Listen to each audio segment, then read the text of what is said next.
Assalamualaikum warahmatullahi wabarakatuh.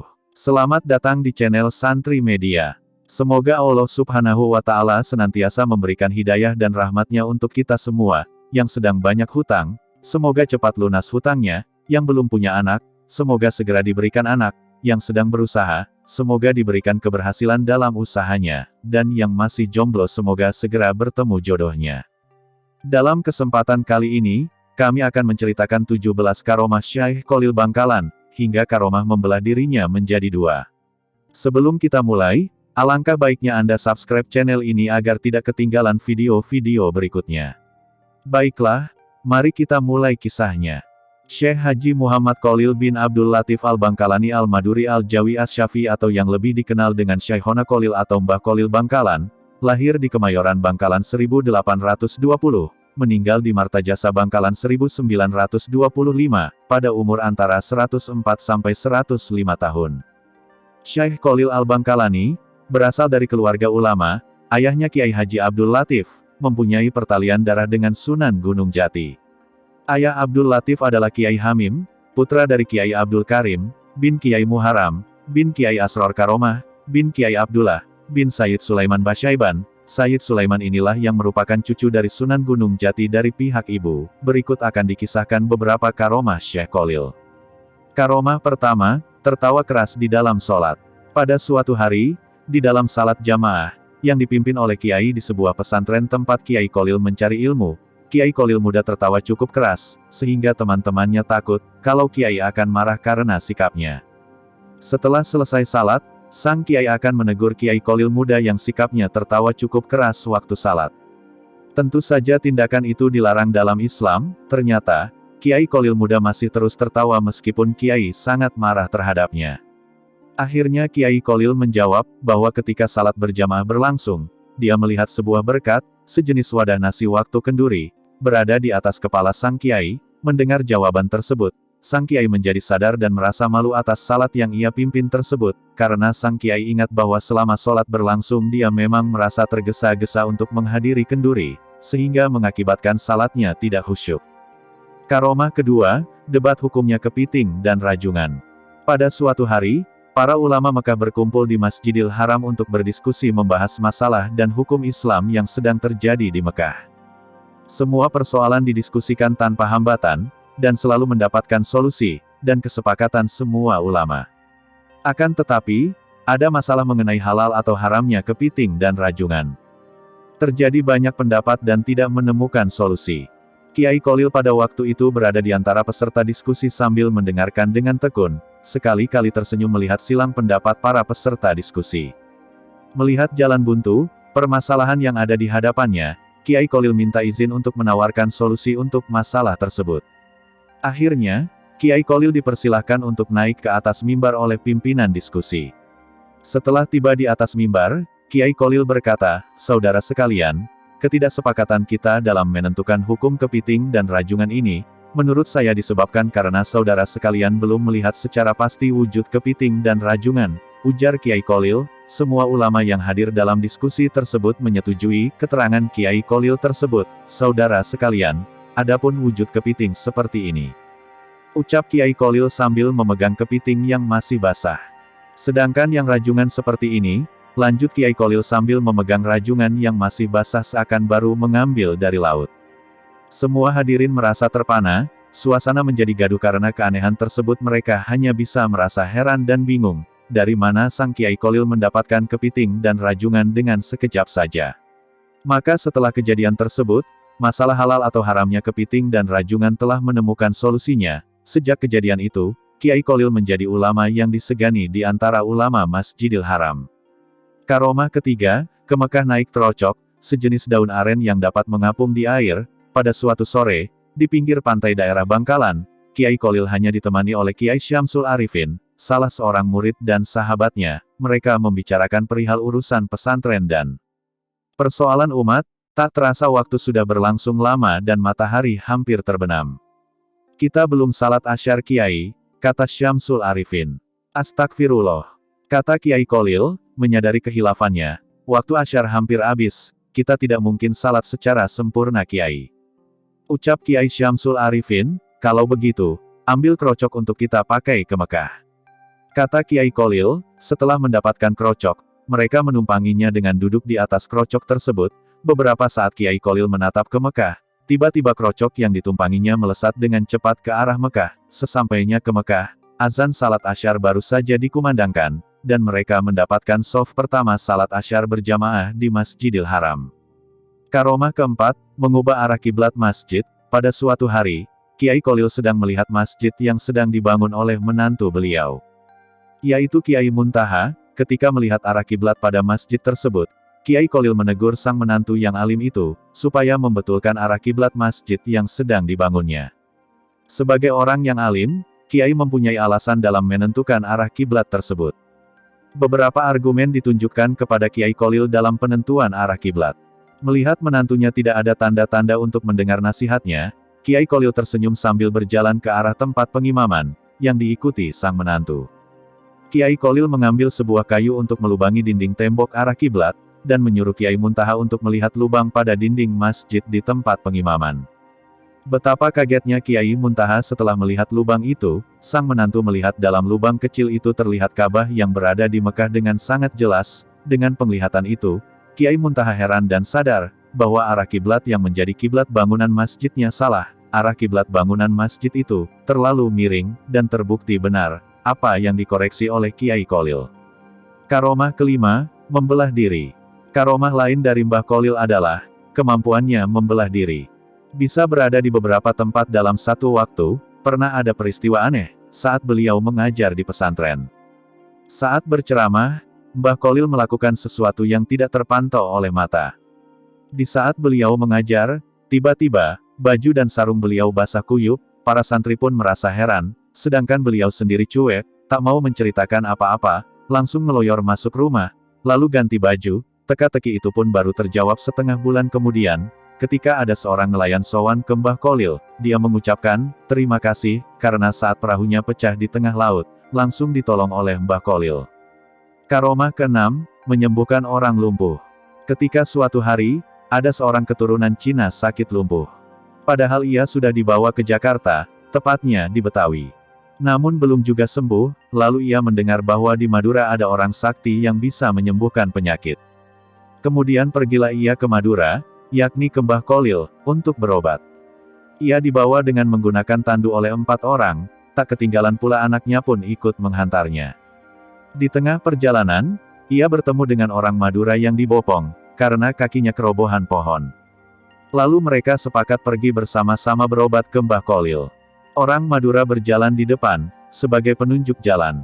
Kira-kira jarak kurang dari 20 meter dari rumah Mbah Kholil, lalu muncullah Mbah Kholil dari dalam rumahnya dengan membawa pedang seraya berkata, "Mana orang itu? Biar saya bacok sekalian." Melihat hal tersebut, kedua orang sakit tersebut ketakutan dan langsung lari, tanpa ia sadari sedang sakit, karena Mbah Kholil terus mencari dan membentak-bentak mereka.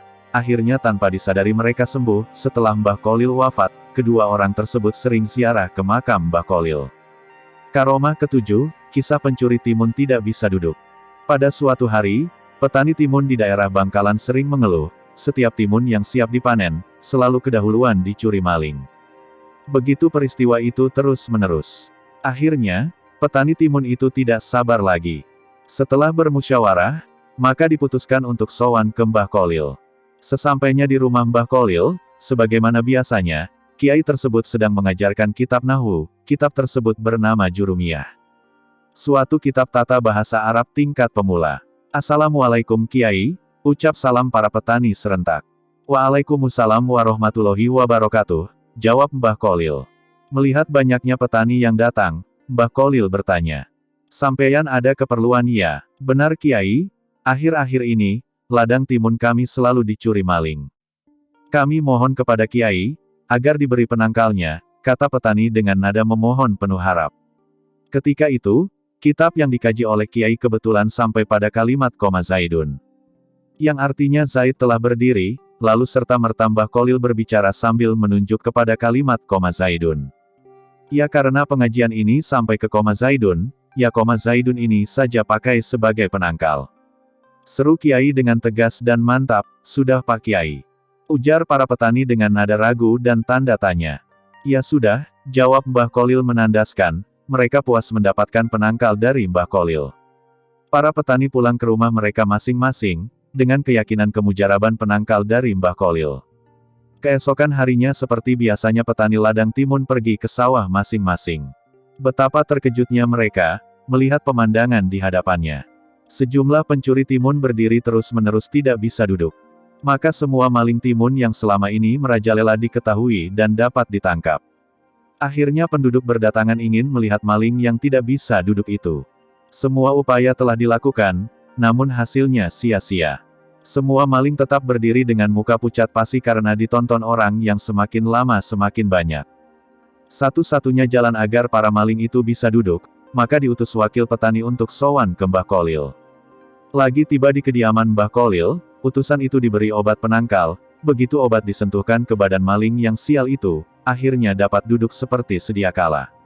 Dan para pencuri itu pun menyesal dan berjanji tidak akan mencuri lagi di ladang yang selama ini menjadi sasaran empuk pencurian, maka sejak saat itu, petani timun di daerah Bangkalan menjadi aman dan makmur. Sebagai rasa terima kasih kepada Mbah Kolil, mereka menyerahkan hasil panennya berupa timun ke pondok pesantren berdokar-dokar. Sejak itu, berhari-hari para santri di pondok kebanjiran timun dan hampir-hampir di seluruh pojok-pojok pondok pesantren dipenuhi dengan timun.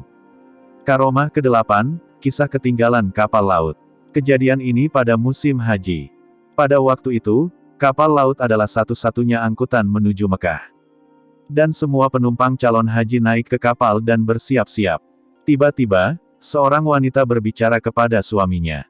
"Pak, tolong saya dibelikan anggur. Saya ingin sekali." Ucap istrinya dengan memelas, "Baik kalau begitu, mumpung kapal belum berangkat, saya akan turun mencari anggur." Jawab suaminya sambil bergegas keluar kapal. Suaminya mencari anggur di sekitar anjungan kapal, namun tidak ditemui penjual buah anggur seorang pun. Akhirnya dicobanya masuk ke pasar untuk memenuhi keinginan istri tercintanya, dan meski agak lama, akhirnya anggur itu didapatnya juga. Betapa gembiranya sang suami mendapatkan buah anggur itu. Dengan agak bergegas, dia segera kembali ke kapal untuk menemui istrinya. Tapi, betapa terkejutnya, setelah sampai ke anjungan kapal yang akan ditumpangi semakin lama semakin menjauh, sedih sekali melihat kenyataan ini, ia duduk termenung tidak tahu apa yang mesti diperbuat. Di saat duduk memikirkan nasibnya, tiba-tiba ada seorang laki-laki datang menghampirinya. Dia memberikan nasihat, "Datanglah kamu kepada Mbah Kolil Bangkalan. Utarakan apa musibah yang menimpa dirimu." Ucapnya dengan tenang. "Kenapa kok Mbah Kolil?" dia bertanya dalam pikirnya. "Siapa dia? Kenapa harus ke sana? Bisakah dia menolong ketinggalan saya dari kapal?" Begitu pertanyaan itu berputar-putar di benaknya, segeralah ke Mbah Kolil. "Minta tolong padanya, agar membantu kesulitan yang kamu alami. Insya Allah," lanjut orang itu untuk menutup pembicaraan. Tanpa pikir panjang lagi, berangkatlah sang suami yang malang itu ke Bangkalan. Setibanya di kediaman Mbah Kolil, langsung disambut dan ditanya, "Ada keperluan apa?" Lalu suami yang malang itu menceritakan apa yang dialaminya mulai awal hingga datang ke Mbah Kolil.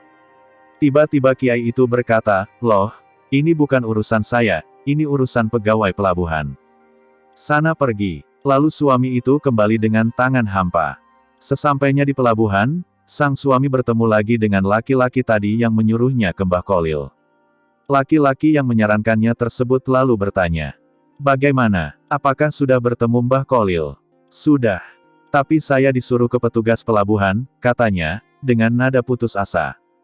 "Kembali lagi temui Mbah Kolil," ucap orang yang menasehati dengan tegas tanpa ragu. Maka sang suami yang malang itu pun kembali lagi ke Mbah Kolil.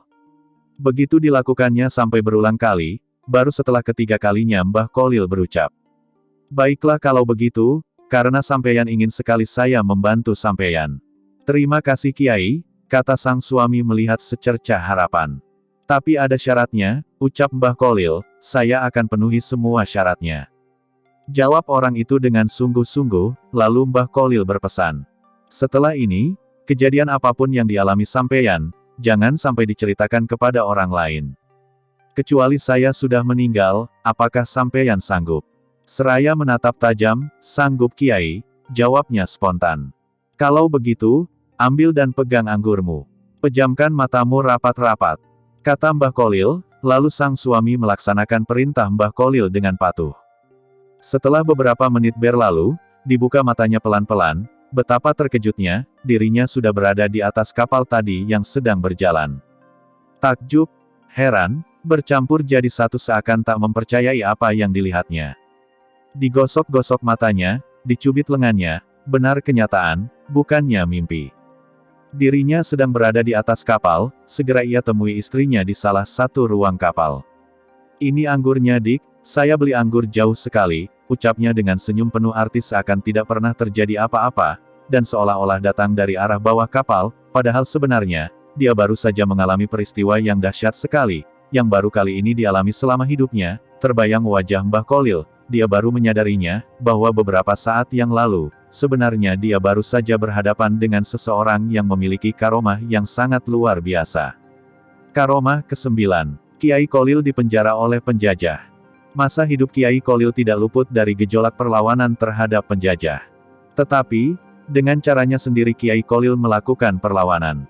Pertama ia melakukannya dalam bidang pendidikan. Dalam bidang ini, Kiai Kolil mempersiapkan murid-muridnya untuk menjadi pemimpin yang berilmu, berwawasan, tangguh dan mempunyai integritas, baik kepada agama maupun bangsa. Ini dibuktikan dengan banyaknya pemimpin umat dan bangsa yang lahir dari tangannya, salah satu di antaranya Kiai Hashim Asy'ari pendiri pesantren Tebu Ireng. Cara yang kedua, Kiai Kolil tidak melakukan perlawanan secara terbuka, melainkan ia lebih banyak berada di balik layar realitas. Bahwa ia tak segan-segan untuk memberi suuk mengisi kekuatan batin tenaga dalam kepada pejuang. Kiai Kolil pun tidak keberatan, pesantrennya dijadikan tempat persembunyian. Ketika pihak penjajah mengetahuinya, Kiai Kolil ditangkap, dengan harapan para pejuang menyerahkan diri. Akan tetapi, ditangkapnya Kiai Kolil malah membuat pusing pihak Belanda. Karena ada kejadian-kejadian yang tidak bisa mereka mengerti, seperti tidak bisa dikuncinya pintu penjara sehingga mereka harus berjaga penuh supaya para tahanan tidak melarikan diri.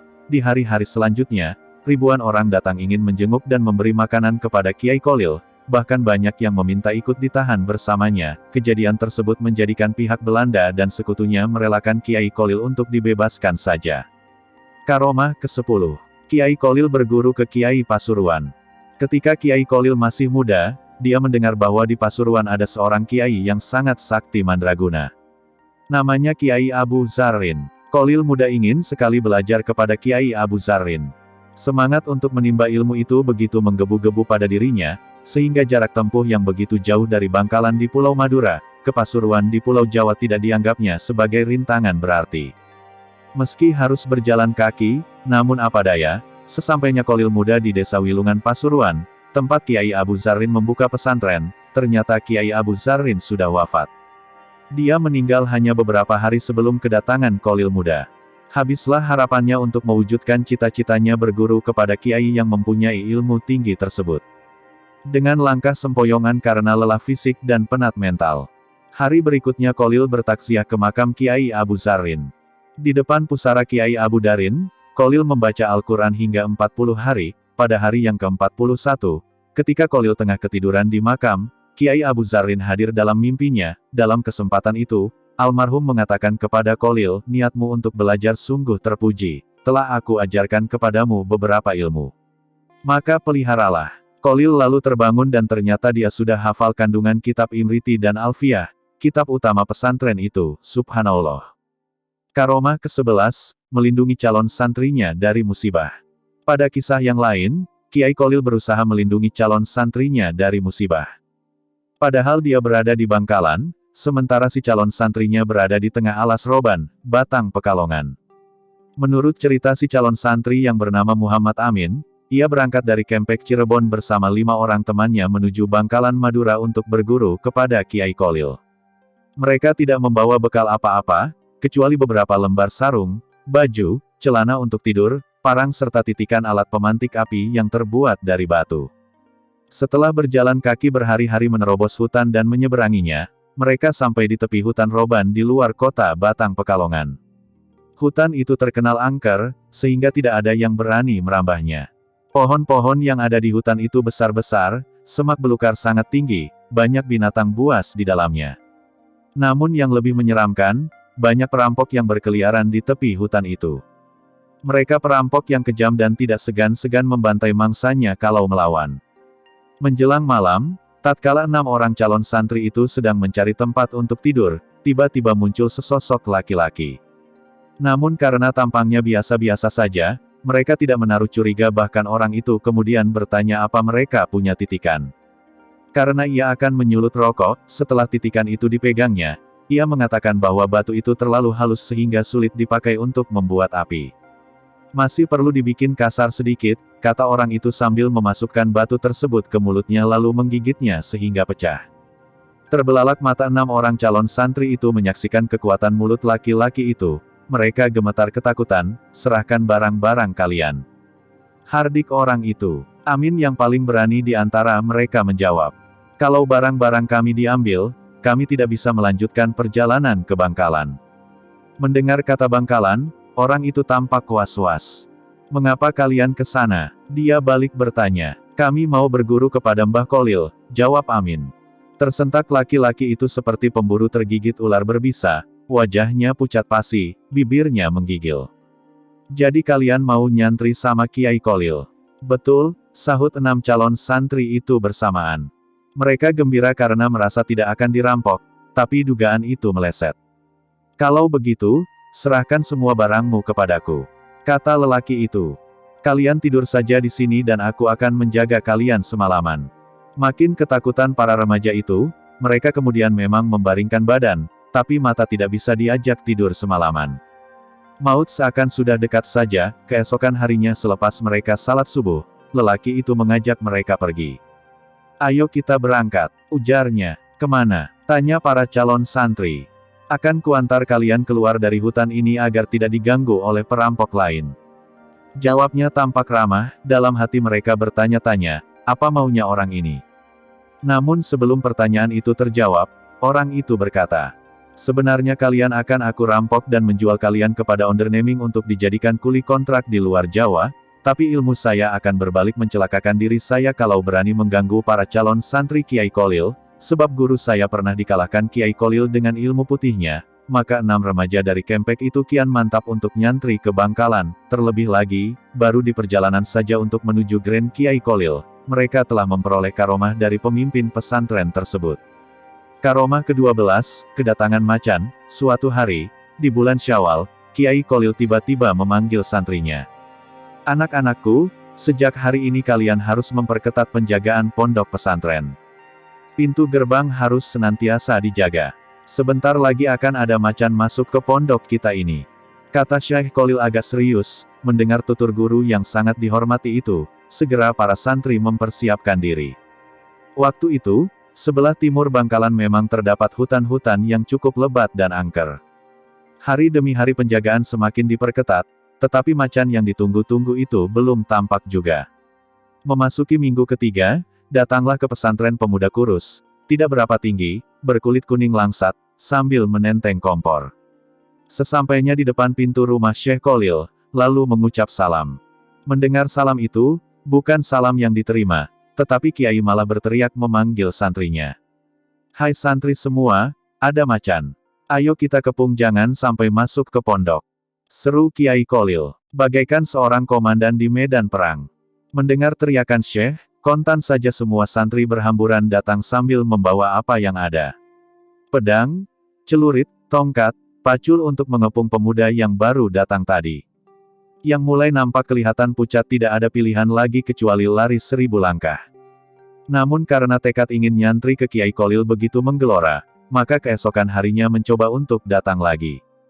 Begitu memasuki pintu gerbang pesantren, langsung disongsong dengan usiran ramai-ramai. Demikian juga keesokan harinya, baru pada malam ketiga, pemuda yang pantang mundur ini memasuki pesantren secara diam-diam pada malam hari. Karena lelahnya, pemuda itu yang disertai rasa takut yang mencekam akhirnya tertidur di bawah surau.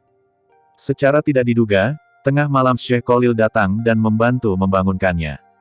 Sontak saja dimarahi habis-habisan, pemuda itu dibawa ke rumah Syekh Kolil. Setelah berbasa-basi dengan 1000 alasan, baru pemuda itu merasa lega setelah resmi diterima sebagai santri Syekh Kolil.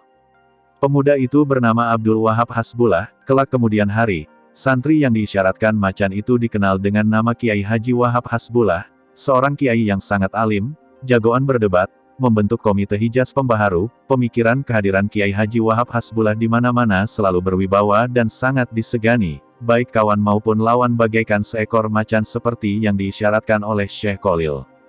Karomah ke-13, santri yang tidak ikut jamaah. Dan di antara karomahnya, pada suatu hari menjelang pagi, santri bernama Bahar dari Sidogiri merasa gundah, dalam benaknya tentu pagi itu bisa salat subuh berjamaah. Ketidakikutsertaan Bahar salat subuh berjamaah bukan karena malas, tetapi disebabkan halangan junub semalam. Bahar bermimpi tidur dengan seorang wanita, sangat dipahami kegundahan Bahar, sebab wanita itu adalah istri Kiai Khalil, istri gurunya.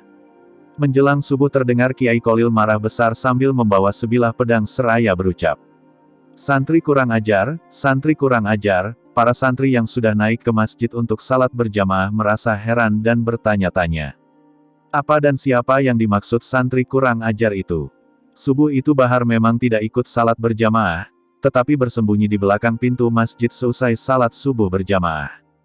Kiai Khalil menghadapkan wajahnya kepada semua santri seraya bertanya, "Siapa santri yang tidak ikut berjamaah?" Ucap Kiai Khalil dengan nada menyelidik. Semua santri merasa terkejut, tidak menduga akan mendapat pertanyaan seperti itu. Pak Menteri menoleh ke kanan kiri mencari tahu siapa yang tidak hadir, ternyata yang tidak hadir waktu itu hanyalah Bahar. Kemudian Kiai Khalil memerintahkan mencari Bahar dan dihadapkan kepadanya. Setelah ditemukan, lalu dibawa ke masjid. Kiai Khalil menatap tajam-tajam kepada Bahar seraya berkata, "Bahar, karena kamu tidak hadir salat subuh berjamaah, maka harus dihukum. Tebanglah 2 rumpun bambu di belakang pesantren dengan petok ini." Perintah Kiai Khalil, petok adalah sejenis pisau kecil dipakai menyabit rumput. Setelah menerima perintah itu, segera Bahar melaksanakan dengan tulus. Dapat diduga bagaimana Bahar menebang 2 rumpun bambu dengan suatu alat yang sangat sederhana sekali, tentu sangat kesulitan dan memerlukan tenaga serta waktu yang lama sekali. Hukuman ini akhirnya diselesaikan dengan baik.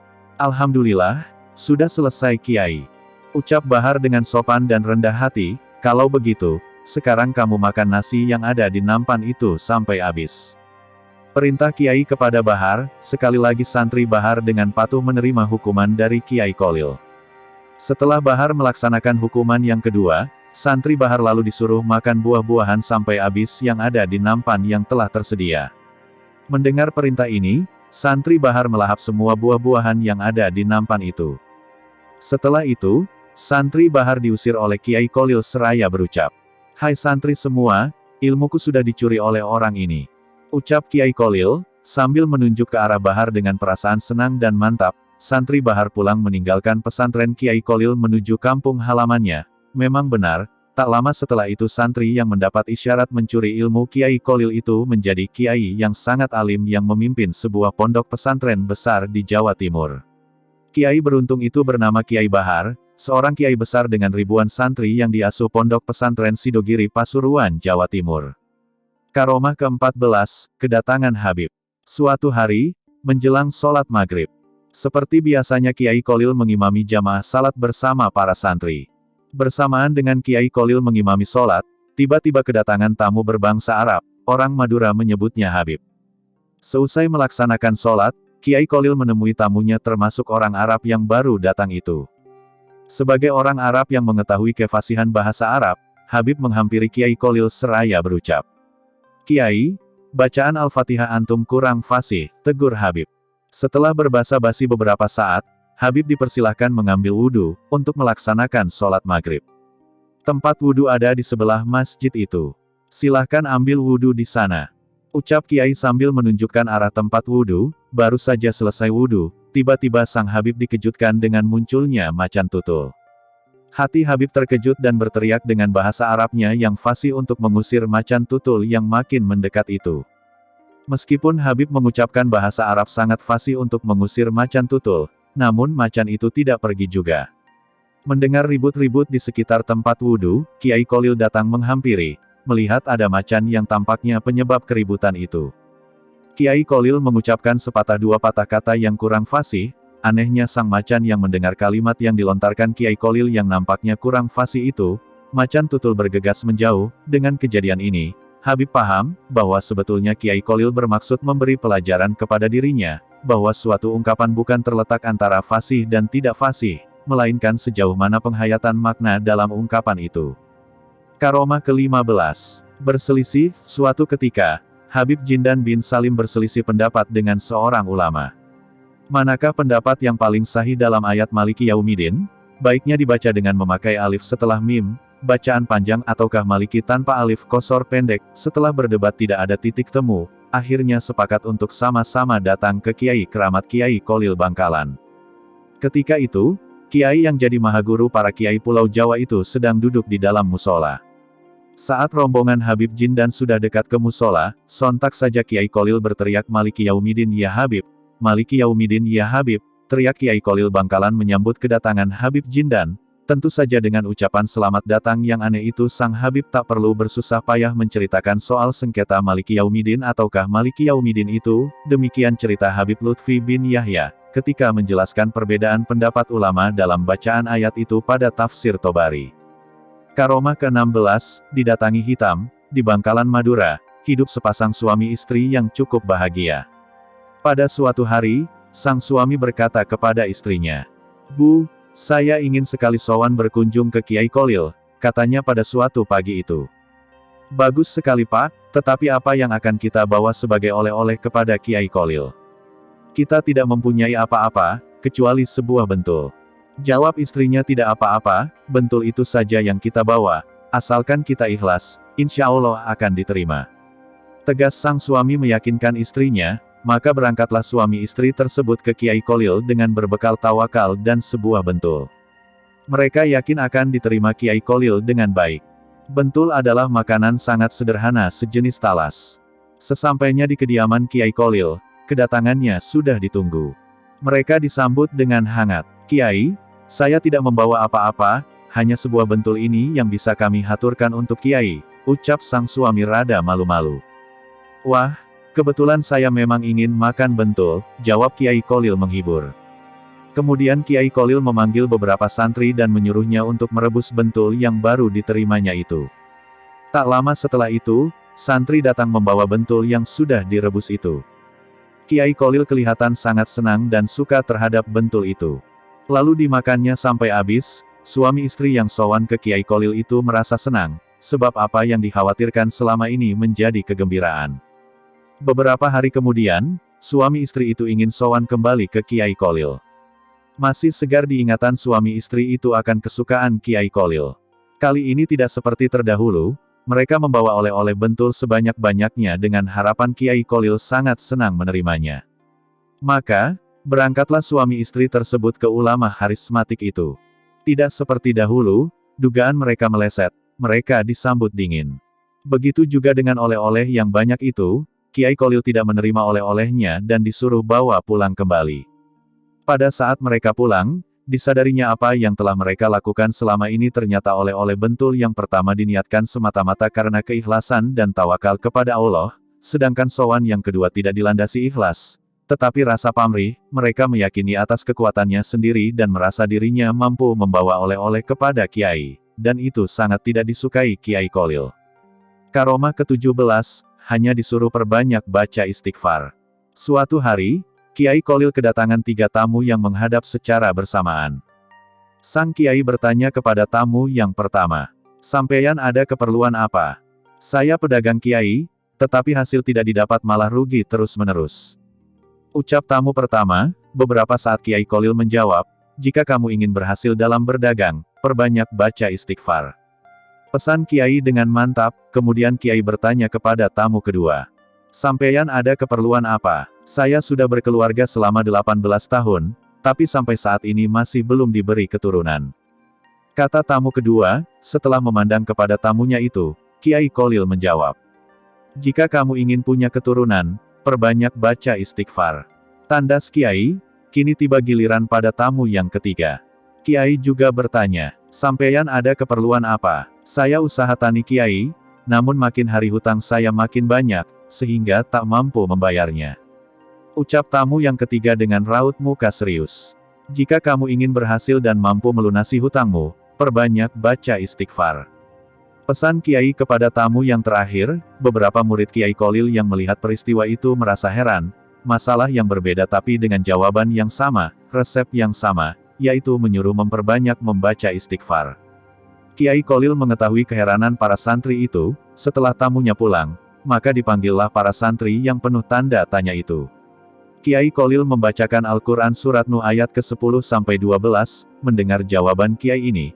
Para santri mengerti bahwa jawaban itu memang merupakan janji Allah bagi siapa yang memperbanyak baca istighfar. Memang benar, tak lama setelah kejadian itu, ketiga tamunya semuanya berhasil apa yang dihajatkan. Demikianlah 17 kisah karomah Kiai Kholil Bangkalan, semoga kita dapat mengambil ibrah dan hikmah dari kisah-kisah beliau, semoga karunia dan rahmat Allah Subhanahu wa Ta'ala senantiasa menyertai setiap hembusan nafas kita. Sampai jumpa di video selanjutnya. Akhir kata dari kami ucapkan Assalamualaikum warahmatullahi wabarakatuh.